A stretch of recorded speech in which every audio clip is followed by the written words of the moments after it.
कल्पना कीजिए एक ऐसा क्षण जहाँ न वक्त था, न रोशनी, न अंधेरा था, तो बस एक रहस्य भरा सन्नाटा और फिर एक अचानक विस्फोट।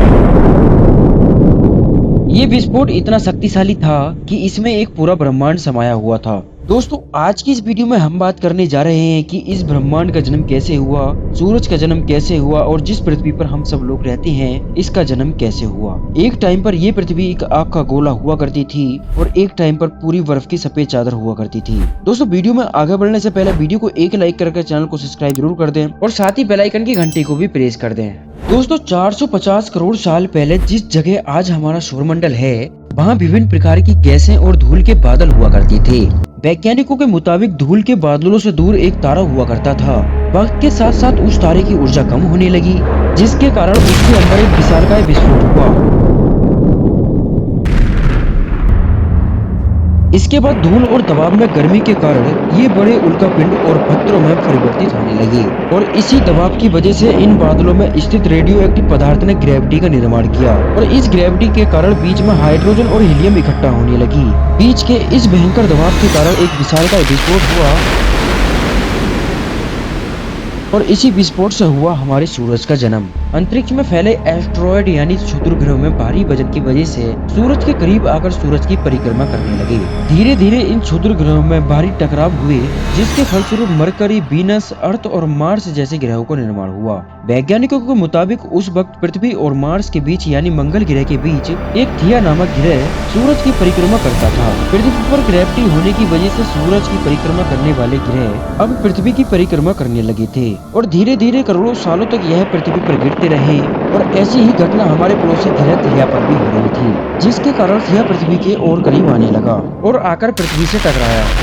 टक्कर इतनी शक्तिशाली थी कि उसने पृथ्वी का एक बड़ा हिस्सा उड़ा दिया और मलबा अंतरिक्ष में फैल गया। समय के साथ ये मलबा इकट्ठा होने लगा और एक रिंग की तरह पृथ्वी की परिक्रमा करने लगा और ये पृथ्वी की परिक्रमा लगाता हुआ मलबा इकट्ठा होकर बना हमारा चांद। हाँ, वो चांद जो रातों को हमें देखता है, जिसने पृथ्वी की दूरी को स्थिर किया है, जिससे मौसम बने और जीवन को संतुलन मिले। और जब उस वक्त पृथ्वी बनी थी तो पृथ्वी पर एक ही समुद्र हुआ करता था और वो था 1900 डिग्री सेल्सियस पर उबलते हुए लावे का। उबल रही थी वो सारी चीजें जो आज हम यूज करते हैं, लेकिन जैसे जैसे वक्त बीतता गया वैसे ही हमारी पृथ्वी ठंडी होती गई, जिसके कारण पृथ्वी के भारी तत्व जैसे लोहा और निकल गुरुत्वाकर्षण के कारण पृथ्वी के केंद्र में चले गए और हल्के तत्व जैसे सिलिकॉन, ऑक्सीजन ऊपर की ओर आए। अब अगला सवाल उठता है, पृथ्वी पर हवा कहाँ से आई और पानी कहाँ से आए? क्या ये धरती की रचना के साथ ही थे?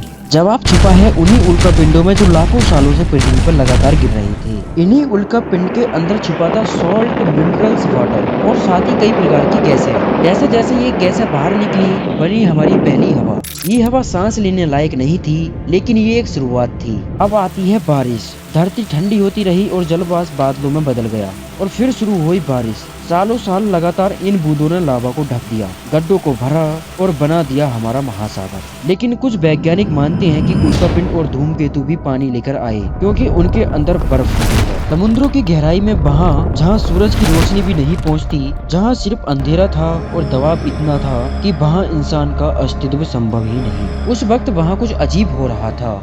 गर्म पानी के फव्वारे, हाइड्रोथर्मल वेंट से निकली गैसें और खनिज समुद्री जल से मिलकर रासायनिक प्रतिक्रियाएं कर रही थीं और इन प्रतिक्रियाओं से बना जीवन का एक पहला संकेत एक सूक्ष्म एकल कोशिका प्रोकैरियोटिक, जिसकी कोई आंख नहीं थी, कोई दिल नहीं था, लेकिन यही वो पल था जहां ब्रह्मांड ने पहली बार कहा, मैं जिंदा हूं। लेकिन लाखों सालों बाद एक वक्त ऐसा आया जब पृथ्वी की पूरी सतह पानी से ढक चुकी थी। हमारी पृथ्वी के सबसे अंदर का कोर रेडियो एक्टिव पदार्थ से बने होने की वजह से हरदम गर्म होता रहता है, लेकिन जब भी पृथ्वी की ऊपरी जमीन ठंडी हो जाती है तब पृथ्वी के अंदर की गर्मी बाहर नहीं निकल पाती, जिसके कारण ज्वालामुखी का निर्माण होता है। और उस वक्त कुछ ऐसा ही हुआ। पानी से ढकी हुई पृथ्वी पर लाखों की तादाद में ज्वालामुखी निकलने लगी और आने वाले लाखों सालों तक इन ज्वालामुखियों का निकलना जारी रहा, जिससे पानी के ऊपर जमीन का निर्माण हो रहा था। इस वक्त भी पृथ्वी पर वातावरण न होने की वजह से अंतरिक्ष से उल्कापिंडों की बरसात हो रही थी। आज से लगभग 300 करोड़ साल पहले पृथ्वी पर ऐसा वक्त आया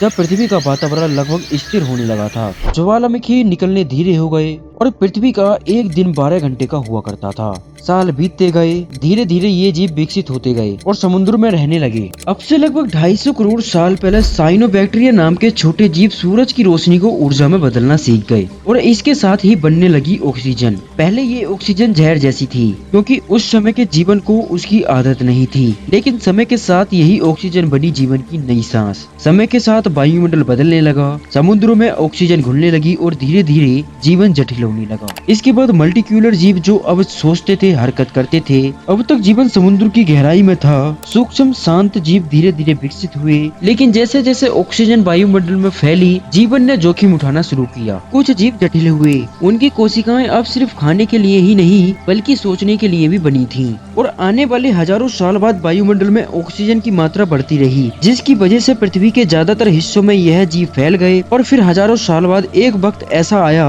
जब पृथ्वी में ज्यादा ऑक्सीजन बढ़ने के कारण यह सूक्ष्म जीव मरने शुरू हो गए। उस वक्त तक पृथ्वी का वातावरण ठंडा होने के साथ साथ ऑक्सीजन से भर चुका था, जिसके कारण जमीन और वातावरण में स्थित आयरन यानी लोहे के मिनरल्स पानी में स्थित ऑक्सीजन से रिएक्ट होने लगे। और एक वक्त ऐसा आया जब पृथ्वी की जमीन आज के मांस के जैसे लाल हो चुकी थी। वक्त बीतने के साथ साथ धरती की टेक्टोनिक प्लेट में दरार होने लगी, जिसके कारण पृथ्वी के अंदर का लावा जमीन की तरह कई लाखों सालों तक उबलता रहा। और यही वह कारण था जिसके कारण पृथ्वी के वातावरण में कार्बन डाइऑक्साइड की मात्रा बहुत बढ़ गई और पृथ्वी पर एसिड की वर्षा शुरू हो गई। एसिड रेन की वजह से पृथ्वी का तापमान घटने लगा और तापमान इतना घटा कि पृथ्वी के ऊपर स्थित पानी बर्फ में परिवर्तित होने लगा। पृथ्वी पर पहली बार भयंकर आइस एयर आई। इस वक्त पूरी पृथ्वी बर्फ से ढक चुकी थी। आमतौर पर जब धरती पर सूरज की किरणें गिरती हैं, तब जमीन उन किरणों को सोख लेती है, मगर पूरी पृथ्वी जब बर्फ से ढक चुकी थी और क्योंकि बर्फ सफेद होती है और चमकीली होती है, जिसके कारण सूरज की किरणें धरती पर गिरने के बाद वापिस चली जाती थी। इसी कारण से पृथ्वी कई लाखों सालों तक बर्फ से ढकी रही, मगर फिर से पृथ्वी के अंदर गर्मी ज्वालामुखी के रूप में निकलना शुरू हो गई और इन ज्वालामुखियों से निकलने वाली गर्मी ने बर्फ को पिघलाना शुरू कर दिया। इसी बीच पृथ्वी की गहराई में बचे सूक्ष्म जीव धीरे धीरे बड़े हो रहे थे और वो अब ऑक्सीजन को अपने शरीर से बड़ा और जटिल बनाने के लिए इस्तेमाल करने लगे थे। इस बीच पानी में अलग से भी छोटे समुद्री पौधे निकलने शुरू हो चुके थे।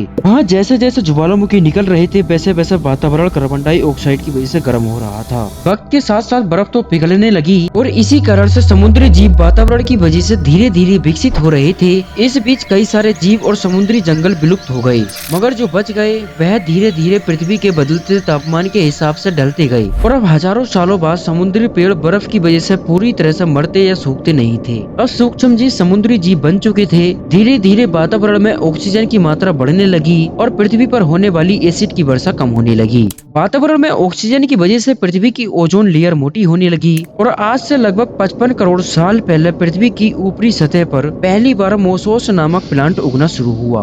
वक्त के साथ साथ जमीन पर अलग अलग प्रकार के पौधे और पेड़ उगना शुरू हुए। एक वक्त ऐसा आया जब जमीन के पेड़ों की लंबाई 80 से 100 फीट जितनी या आज के 5 से 6 मंजिला बिल्डिंग जितनी हो चुकी थी। यह वो वक्त था जब समुद्री जानवर समुद्र से बाहर निकल रहे थे और जमीनी जानवरों में परिवर्तित हो रहे थे। धरती की ज्यादातर जमीन एक जगह इकट्ठी हो चुकी थी, जिसे आज हम पैंजिया महाद्वीप के नाम से जानते हैं। पृथ्वी का वातावरण और तापमान लगभग स्थिर हो चुका था और करीब 21 से 23 घंटे का दिन हुआ करता था। अब समुद्री जीव पानी से बाहर रहने लगे और वातावरण के हिसाब से उनके शरीर का रंग रूप बदल रहा था। धीरे धीरे ये जमीनी जानवर डायनासोर में परिवर्तित हो गए, जिन डायनासोर ने पेड़ पौधे खाना शुरू कर दिए। उनका शरीर लंबा और विशाल रूप में विकसित हो गया। कुछ डायनासोर शिकार किया करते थे, इसके कारण वे छोटे और तेज होते चले गए। पृथ्वी की ऊपरी जमीन एक जगह इकट्ठी होने के कारण ज्यादातर जमीन रेगिस्तान और बंजर हो चुकी थी। सबसे ज्यादा जंगल समुद्र के किनारे हुआ करते थे, जिसमें डायनासोर रहा करते थे।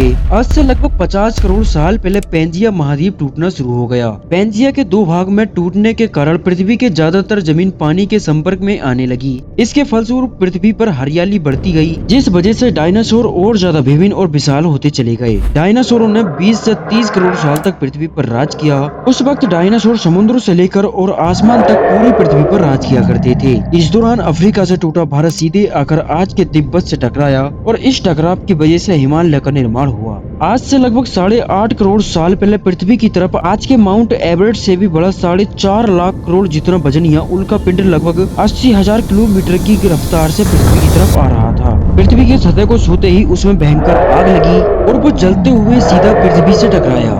इस टकराव से निकलने वाली ऊर्जा आज के 10 करोड़ परमाणु बम फटने के बराबर थी। जहां यह उल्कापिंड गिरा, वहां के जानवर और पेड़ तुरंत भाग बनकर जल गए। गिरते ही पृथ्वी पर पूरी तरह धूल फैलने लगी और समुद्र में भयंकर बाढ़ आने लगी। भूकंप और आग ने पृथ्वी को जलाना शुरू कर दिया। कुछ ही घंटों में पूरी पृथ्वी के वातावरण में हानिकारक गैस और धूल की वजह से पृथ्वी नर्क हो चुकी थी। डायनासोर, भूकंप, आग और भुखमरी से पूरी तरह विलुप्त हो गए। इस वक्त हमारे पूर्वज धरती के अंदर रहा करते थे, जिसके कारण वो इस विशाल प्रलय से बच गए। पृथ्वी का वातावरण पूरी तरह से काला और अंधेरा हो चुका था, जिससे धूप भी जमीन पर नहीं पहुंच पा रही थी। पृथ्वी के पेड़ और ज्यादातर जानवर विलुप्त हो गए। वातावरण में धूल और हानिकारक गैस के कारण पृथ्वी पर फिर से एसिड की वर्षा शुरू हो गई और फिर पृथ्वी ठंडी होकर बर्फ से ढक गई। इस बार पृथ्वी की बर्फ लाखों सालों तक नहीं जमी रही। 90,000 साल बाद ये बर्फ पिघलनी शुरू हो गई। जैसे ही धरती पर वातावरण फिर से पिघलने शुरू होने लगा, वैसे ही छोटे जीव जमीन से बाहर आने लगे। उस वक्त पृथ्वी की बर्फ पिघलनी शुरू हुई थी, जिसके कारण अफ्रीका में घने ठंडे जंगल हुआ करते थे और इसी वजह से यह जमीनी जीव बंदरों में परिवर्तित हुए। मगर जैसे जैसे पृथ्वी गर्म होने लगी, वैसे वैसे अफ्रीका के ये जंगल सूखने लगे। जंगल की चीजें खाने वाले बंदरों को खाने की कमी होने लगी। खाने की तलाश में इन बंदरों ने अपने पैरों पर चलना शुरू कर दिया, जिससे उन्हें दूसरे जानवरों का शिकार करने में मदद मिलती थी। धीरे धीरे बंदर एप्स यानी बानर में परिवर्तित हुए। खाने की तलाश में ये बंदर पृथ्वी के दूसरे कोनों में फैलने लगे और धीरे धीरे उनके शरीर का रंग रूप मौसम के हिसाब से बदलता गया। वक्त के साथ साथ बंदर से आदिवासी बने और हमने हथियारों के साथ साथ आग का आविष्कार किया। हम धीरे धीरे इंसान के रूप में विकसित हुए। हमने धर्म से लेकर भाषा और संस्कृति का निर्माण किया और वक्त के साथ साथ हम विकसित होते चले गए और आज हम इस पृथ्वी के सबसे विकसित प्रजाति बन चुके हैं। पृथ्वी को आज के जैसा बनने में 450 करोड़ साल से भी ज्यादा समय लगा और इंसानों की उत्पत्ति को लाखों सालों का समय लगा। लेकिन इन 100 सालों में इंसानों ने पृथ्वी पर इतना प्रदूषण करा है जितना किसी और प्रजाति ने कभी किया ही नहीं होगा। हम फिर से धरती गर्म कर रहे हैं और कार्बन डाइऑक्साइड की मात्रा को बढ़ा रहे हैं। वैज्ञानिकों का मानना है कि पृथ्वी पर फिर से विशाल परिवर्तन होने वाला है। दोस्तों, वीडियो कैसी लगी कमेंट करके जरूर बताएं और वीडियो को एक लाइक करके चैनल को सब्सक्राइब करना ना भूलें। मिलते हैं अगली वीडियो में।